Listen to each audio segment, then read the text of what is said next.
Welcome back. The name of the game today is Fetch Quests. By the end of the last episode, I'd finished construction on a brand new slime farm and had been making intermittent use of a stoneling farm and a somewhat irrelevant gorgomite and spider farm. What I didn't mention was that as far as progression goes, the stuff I have access to now is pretty much as good as it's gonna get. There are a few exceptions, mostly limited to nearly impossible to get Lycanite mobs, but my current world state represents nearly all of the useful resources I will ever have access to, so all that's left is to start exploiting them. The list of random junk I need to put together is pretty extensive. Through luck and sheer brick-headed persistence, I've collected 3 of the 4 pieces of a mending enchanted silver armor set and have a mending book waiting for the 4th. But I still need a small mountain of silver to re-roll it all into masterwork quality. All of that armor naturally needs to be enchanted, and without disenchanting tech, those enchantments are going to have to be mob drops or villager purchases. My villager farm has, to date, not made a single villager, though, so I think we can all tell which way the wind is blowing on that particular project. My bauble game also needs some work, too. Unless I get insanely lucky and multiple rare bauble drops from backpacks or boss mobs carry me, I'm not going to be getting an Ankh Charm this run, and a fair number of my other preferred baubles are straight up impossible to obtain. This isn't the end of the world, since most of the value of them rests on passive effects that either aren't relevant in Skyblock or are entirely eclipsed by the existence of silver armor, but I still want to fill out my roster somehow, and my current selection is, lacking. By far the most important part of the setup is my weapon, which will obviously be a bow because the only thing meleeing boss mobs will do is drive up my insurance premiums. This is actually the easiest part because there's only like 5 relevant enchantments that I need to make a nearly endgame bow, and all the arrow variants I want to use are going to be cheap. And then I need all the other stuff for summoning the bosses, and the bosses that drop things I need to make the stuff to summon the bosses, and so goes on the list. This is also where I will point out that the Rahovart Soul Cube you use to build the summoning altar requires Ender Biotite, a quark material that you can only mine from the end. And also Netherwort, which is almost impossible to get unless I want to wait a few weeks for a rare Lycanite event, so I will be spawning all of that stuff in. This does mean that the challenge, as stated in the rules, is impossible, but I already had to tinker with the config settings just to make the arena summoning work in the first place, and Ender Biotite is so easy to get that it's obviously just in the recipe as a progression gating mechanism, so I don't really feel too bad about it. Can roll in your grave. After a solid 5 hours of slime farming, and boy do I wish I was making that number up, I collected quite an assortment of valuable goodies, and was about ready to call it quits when Lycanite's next event, called Boulder Dash, kicked in. This event is fantastic. It spawns a bunch of Geonox and Vapulas, which are slow, easy to kill elemental mobs with valuable drops, but more important than that, it offers me a chance to get a head start on one of the more obnoxious tasks on my to-do list, which is getting nether stars. The stars are a hard requirement for activating Lycanite ritual altars, and at a minimum I will need a few to beat the game. Unfortunately, they only can be sourced from withers at the moment, which puts me in the interesting position of trying to find a large amount of soul sand and wither skulls in Skyblock. The skulls are easy because they're a rare drop from a bunch of common Lycanite mobs like Geists and Reapers, and they are multiplied by advanced looting, so I have plenty of those. But the real trick is the soul sand, which drops only from 2 Lycanite mobs, a random demon mob that only spawns during special events, and in the nether, and banshees. Banshees' natural spawning patterns are, fittingly, an absolute screaming nightmare to deal with. They only spawn naturally in the dark, as does basically every other Lycanite mob in the pack, so good luck filtering out spawns. And then, for fun, there is an additional requirement that restricts natural spawning to biomes with the spooky or magical tags. I don't actually know what biomes those tags correspond to, but my guess would be Dark Forest or Mushroom Island variants. And in my experience, banshees almost never show up in normal runs, and I don't have easy access to those biomes to test that theory anyway, so it's a moot point. Their one saving grace is that there's another way of getting them, which is placing a Geonock and a Jinn in a close proximity and letting them fuse. This has the unfortunate side effect of spawning a massively overleveled version of the Banshee, but my slime grinding adventure has given me a couple of extremely nice baubles, and I'm nearly maxed out on all of my passive effects, so what would normally have been a nearly impossible fight is mostly just an inconvenient one now.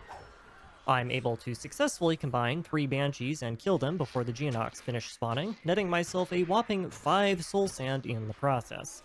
One down, several dozen more to go. After some more drawn-out and arduous enchanting processes later, I have mostly stitched together myself a set of silver armor. It isn't perfect, by a long shot. All of it is regular protection 4, and since getting the advanced version of the stuff would take several days without disenchanting, it's about as good as it's going to get there, and it's also missing a handful of the less important quality of life enchantments, but all of the other essential parts are there, so it will have to be good enough. Getting the enchantments I needed took so long that I have plenty of silver ingots to reroll it with, though, so at least that cloud comes equipped with a particularly generous lining. One of the effects of the armor that I didn't anticipate was the 50% movement speed buff. On its own, this would not be a bad thing. The problem is that it stacks with my buffed passive run speed, my armor movement buff, my movement speed increasing enchantments, and the 100% movement speed increase I got from an infernal bauble called a Stone of Greater Inertia. All of these powers combine to produce some really excessive Evel Knievel mechanics, so if nothing else, I guess it'll make dealing with the bosses easier, but in the meantime, I am now struggling with the unusual problem of not being able to stop myself from running off the edge of the map, which is inconvenient in a skyblock world. My bauble situation ends up being even weirder than my armor, in large part because there's just isn't really that many baubles that are both useful and craftable in a skyblock run. The cure effect from my silver armor negates all negative potion effects, sort of, so none of the immunity granting baubles are relevant at all, and after I eliminated those, the remaining list of baubles was not terribly inspiring. There are only 2 necklace baubles that I can make, period. Those are the Cross Necklace, which increases iframe duration when you're hit, or the Discount Poseidon Necklace, which only functions in large bodies of water that do not currently exist. Both of them are kind of terrible, but only one is actively useless, so it was an easy choice there. There is a decent selection of ring baubles, but none of them buffed range damage, and I'm already too mobile for my own good, and regeneration effects are too slow to be relevant in boss fights, so the only useful one in combat was resistance. And that's about it. That is also all the good slot-specific combat baubles that I can get. Yeah, seriously. Both of the craftable belt baubles are functionally useless in combat. The only head bauble I can benefit from is the Ender Queen Crown, which I consider to be actively bad and never use it if I can help it. The only good body-specific bauble is the impossible to craft Shield of Honor, and the only charm slot-specific bauble in the game is the Mimic Drop. So, great. I have 4 slots that need to be filled with wildcard baubles, an offhand slot, and a 5th slot that I would really like something more useful in. We are off to a fantastic start here. Problem is, most of the wildcard baubles are also useless, because most of them give immunity to things that I'm already immune to. One of the slots will be taken up by my Stone of Greater Inertia for the truly ridiculous jump and movement speed buffs, and I can justify another going to a Poison Stone for a potential damage boost to poisoned enemies, but the other 2 slots just have literally nothing of use to put in them. So I ended up equipping a tool belt and a spare forbidden fruit that does nothing except carry the Undying and Hardy modifiers. And that's really about it. Broken Hearts can drop as a rare reward, and if I'm getting Cobalt Shields and Balloons from zombie backpacks, I suspect they can spawn in those as well, but that's the only other obtainable bauble that I would actually be interested in equipping.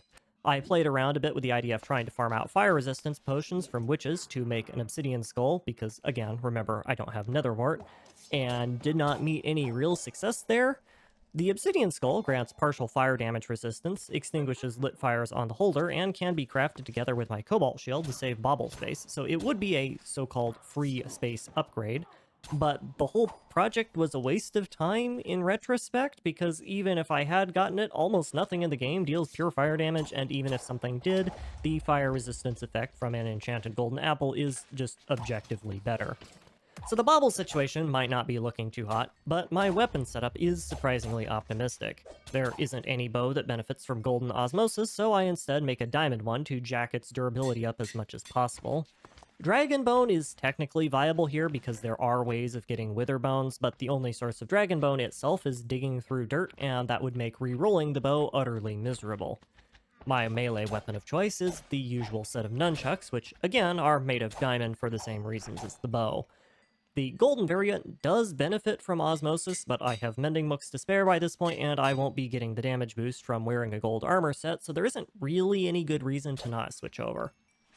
As with my armor, my weapon enchantments are a little rough around the edges. I was able to scrape together almost all of the enchantments needed to fill out my usual weapon, but most of the rarer ones aren't maxed, and I am missing on a few of the less important ones entirely just because I didn't want to waste the hours needed to grind them out from slimes.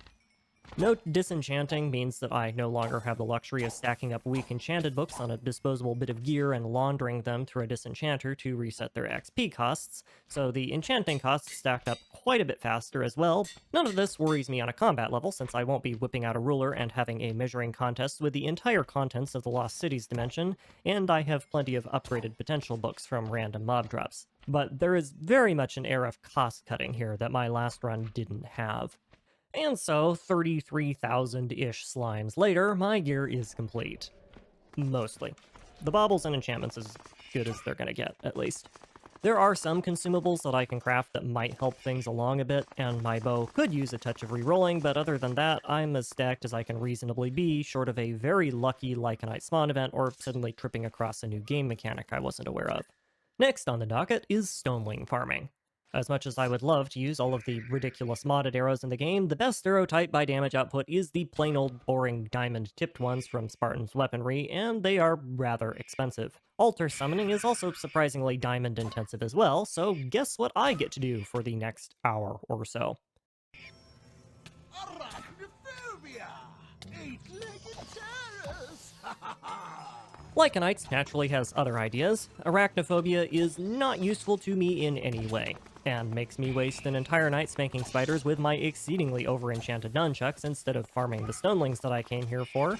But their elevated XP values serve as an excellent stress test of my gear, and I can confirm that yes, I am reasonably well equipped. And that's really all I get out of it. Speaking of stonelings, I figured out a more consistent way of killing the things. Turns out, ranged projectiles may bounce off of them, but the effects applied by those ranged weapons still apply to the stonelings. Case in point, the flame effect from my enchanted bow registers like the arrow hit them, even though the arrow clearly did not, and the stonelings drop their held item when burning to death anyway because those held items are in the equivalent of their inventory and are not equipped as gear. It's slow enough to not be worth doing at scale, but for high-value targets like stonelings with diamonds or diamond horse armor, it is a 100% consistent way of getting the loot, and that's what counts. My efforts to systematically bully the local micro-dwarf population into non-existence are a nighttime-only activity because I'm too lazy to put a roof on the stoneling farm, so during the day I turn my attention into trying to turn the stupid error elementals into something useful. Geonox have a 1% chance of spawning whenever a block of ore is mined, even if that ore was placed by the player, and I have quite a collection of this stuff from random mob drops and zombie backpacks that I can play with. Incidentally, this is the reason that I never invested any points into the level up ore mining perks. Those perks transform ore into an unplaceable item variant that doubles it to prevent obvious cheese tactics, and in doing so they would slowly delete the ore I was farming Geonox with. With an Advanced Efficiency 5 magnetic diamond pick, and without this so-called perk, farming Geonox should theoretically be easy, and once I get one spawned in, I can then kite it around until I can aggro a local air elemental, combine those two into a Banshee, and start wailing away at the thing with my now upgraded Advanced Looting 3 glaive. In theory, this is one of those plans that sounds great on paper, but is nearly impossible to implement in practice because it has so many different points of failure. Did your Banshee not decide to drop soul sand? Oh well, so sorry, better try again. Did you accidentally 3-shot your Banshee with the wrong weapon? Oh well, guess you better make another. Trip and fall off the world border? Well, there goes your mobs. Hope you like rolling for a 1% spawn chance. Did your Geonox accidentally brush up against your heavily enchanted Uber armor? Yeah, it dies. Instantly. That's what you wanted to happen, right? please place and break another 200 blocks of ore before you can try passing go again. Did you forget your bow is actually just a surface-to-air flat cannon and kill all 3 of your air elementals with 1 shot. Hope you like waiting for their next chance to spawn. Get back to mining ore, you peasant. I eventually got so fed up with this terrible system that I decided to take another crack at the Lycanite code for how banshees spawn, and this time around I actually cracked it. Turns out there are 2 different ways to passively spawn them. Like most lycanitic mobs, banshees have a set of factors which determine if they can spawn in the world ambiently, which is usually defined as some combination of things like light level, biome, position in the world, or weather state. For example, the djinn I have been infested with since the beginning of time can only spawn above a certain Y level, in any biome, at any light level, and whenever there isn't a thunderstorm. There are, however, secondary spawning conditions for quite a lot of the mobs that override these requirements when they're satisfied. Case in point, Geonox have a 1% chance of spawning when ore is broken, even if the ambient conditions aren't right for their natural spawns. The secondary set of requirements for Banshees is clearly intended to check for mine shafts, but the way it's implemented, it only looks for the presence of more than 4 oak planks, minecart tracks, and or cobweb blocks, no closer than 16 blocks and no further than 32 blocks from the player. It isn't quite as bad as saying all featherless bipeds are men, but the actual structure built out of those blocks is entirely irrelevant, so it's really easy to spoof this by building, say, a platform of oak planks covered in strips of minecart track and cobwebs with a roof over the top. My first design works great to spawn banshees, but the one minor drawback of putting down solid blocks is that mobs can spawn on the ones that are only covered by cobwebs, so there's clearly some tweaking that needs to happen if I want it to not spawn everything else during the night. Regardless, this works fine. This is a massively more convenient way of spawning banshees, and it makes collecting soul sand that much easier. The rest of it can be spawn-proofed-ish with a bit of additional minecart track, and so I present to you a Lycanitic mineshaft. It's not exactly a plucked chicken, but I'll take it. Predictably, killing the Wither bosses is less of an engaging boss fight and more of an exercise in giving seals rocket launchers and then clubbing them to death. The only thing at risk here is the finish on my floorboards. And also hypothermia, because it's winter again, and that never stopped being an issue. Turns out that simple difficulty potion effects are immune to my cure status, which makes sense on a logical level, but kind of seems pedantic and not really all that player-friendly, so now that I think about it, perfectly in line with the rest of the pack. Right, gotcha. Moving on.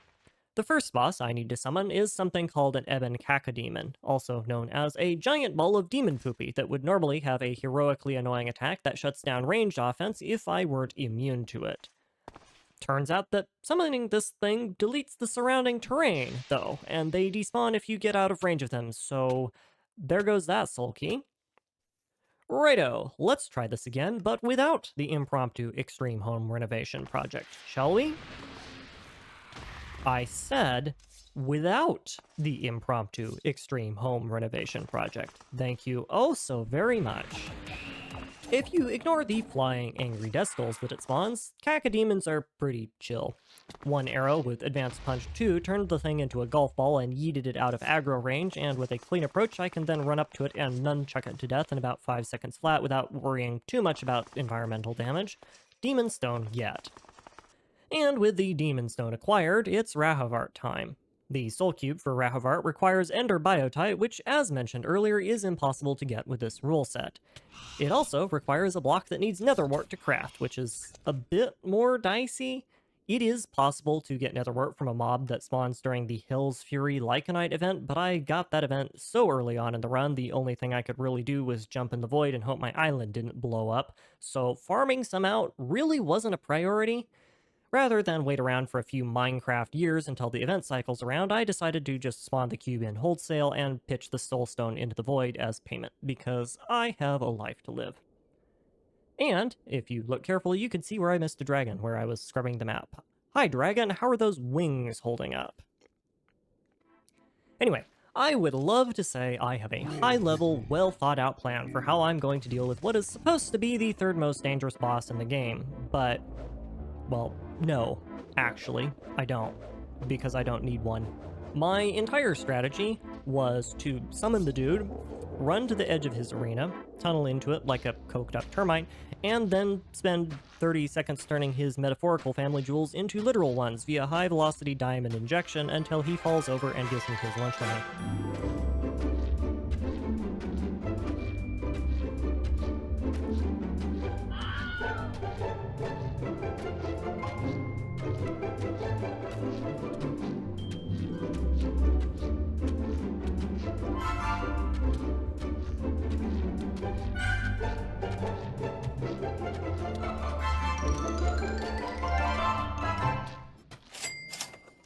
Yep, that's it.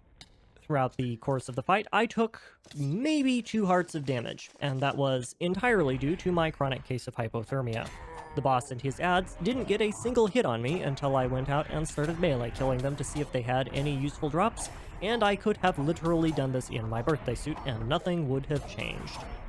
Whoever said this pack was hard was clearly not applying themselves to the situation. And after a quick resupply on the old blue rock, I returned to my island to spawn my next challenge mob, the Great Crimson Epion. It's a bat with a classic anime nosebleed.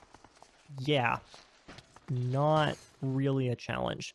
Actually, no, I take that back. There is a challenge here, and it is restraining my itchy trigger finger before I accidentally useful Hawkeye the thing outside of my render distance and drop its loot into the void. In retrospect, putting Advanced Punch 2 on a bow I'm using for sustained combat engagements was probably not the best strategy, even if it is funny to watch things get ragdolled across half the space-time continuum whenever I throw arrows in their general direction. I'm also beginning to think that the real boss of the run was hypothermia all along, because I've not stopped freezing to death. At all. With Rahafart bedazzled and the flying insult to vampire bats pincushioned, I can then proceed to taking out everyone's favorite girthed out spider tank. Chorus Fruit, with the block transformation passive from Reskilled, makes endstone out of cobblestone, which lets me craft the aberrant stone and the other 2 items I already have, so this one's soul cube is easy. I am flat out of diamonds, again, though, so looks like I'm going to need to make another withdrawal from the National Bank of Stoneling once this is all over. Asmodeus is unique among the endgame Lycanetic bosses in that he has ranged attacks that do something other than decorate the arena in Technicolor fireballs, so I was a little bit worried about his ability to outrange me. It turns out that this concern was entirely unfounded. This is because, despite being intelligent enough to design and operate a concerningly well-endowed hexapedal spider tank, said tank is not street legal. Per the California Vehicle Code Section 26709 subsection B, a motor vehicle, so constructed or loaded as to obstruct the driver's view to the rear, shall be equipped with mirrors on both the left and right-hand sides of the vehicle, so located as to reflect to the driver a view of the highway through each mirror for a distance of at least 200 feet to the rear of the vehicle. Or, in other words, if you can't see out the back of your vehicle, you need mirrors on the left and the right of it that can see out the back of your vehicle at least 200 feet behind you. And you people thought I used too many words. Regardless, in the course of my normal driving patterns, I merged behind Asmodeus to avoid an unexpected road hazard in the form of several thousand minigun bullets and a vacuum, and in doing so, put myself within 200 feet of the rear of Asmodeus's vehicle. And also behind a pillar. Had Asmodeus's flying insect wheelchair been appropriately designed, he would have been able to identify this potentially hazardous road situation and successfully maneuver his vehicle into a safe position in response. But the critical oversight he made in traffic safety, and also the giant pillar, deprived him of the information necessary to incite that maneuver, resulting in him forgetting about me. Somehow.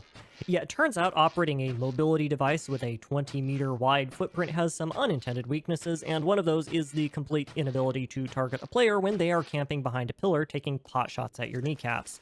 In short, Asmodeus may have an absolutely massive, gun, but I can move faster than a speedballing hedgehog, have the combined firepower of the entire United States military-industrial complex, and have played enough first-person shooters to know how corner peeking works, so it isn't much of a competition. Meanwhile, back on the island, it's time for the second-to-last boss summon of the run, the ever-so-spooky Lunar Grue. Grue's whole shtick is that they blind you, teleport around, kind of, and turn invisible in the dark. I have particles turned off for bitrate reasons, and in the dark without particle effects giving them away, they're literally impossible to spot until right before they attack you. Unfortunately for them, they can't go invisible if it's light out, and even if they could, invisibility doesn't help the Gru all that much if you set it on fire, which I do, repeatedly. I don't know about you, but beating up a giant neon blue flaming ball in the sky says beach party to me, not horror movie, but either way, Soulstone get. And with the Soulstone comes Amalgalich, the last and most dangerous boss of the run. No problems with the Soul Cube for this one either. The stone is crafted out of obsidian and cobble. The skulls are from our good friend Big Brain in the Mom Van, and you just saw how I got the Soul Stone, so no whammies there. The strategy is the same as with Rahavart, as is the arena design. Ding-dong the doorbell and make obnoxious farting noises with the usual soul key setup until Amalgalich answers the door. Run over to the wall and accidentally get stuck in it, because that is a thing that can happen, and yes, if you don't dig out fast enough, you suffocate when the boss spawns in, and you lose the ability to break blocks. Dig a hole in the wall to avoid suffocating, and then start aggressively pitching the sale of overpriced cosmetic products in a scheme that is definitely not pyramidal in shape. With a bow. Without the several hundred abominations in the Eyes of Notch that are generally present in its arena in the Lost Cities, the Amalgalich reveals itself to be a remarkably uninteresting boss. Like, I think it tried to attack a total of twice in the entire fight. And then maybe it spawned some ads, but the ads were too short-sighted to figure out where I was, so I'm not sure about that. The real boss here is DMCA, because I have no idea where this music came from, and only just now realized that I forgot to mute it. So why don't I find a soundtrack that's a bit more appropriate? Yeah, there we go. That really sets a much more accurate mood.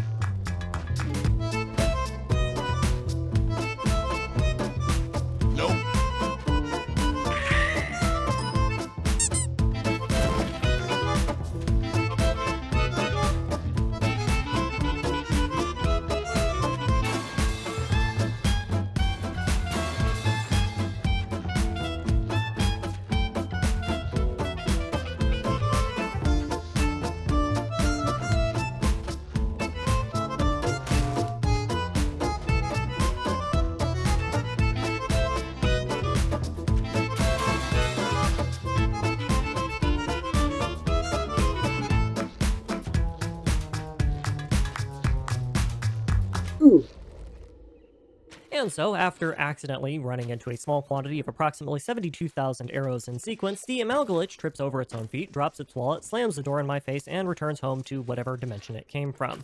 No solicitations, please. And there you have it. Can you beat RLCraft in Skyblock?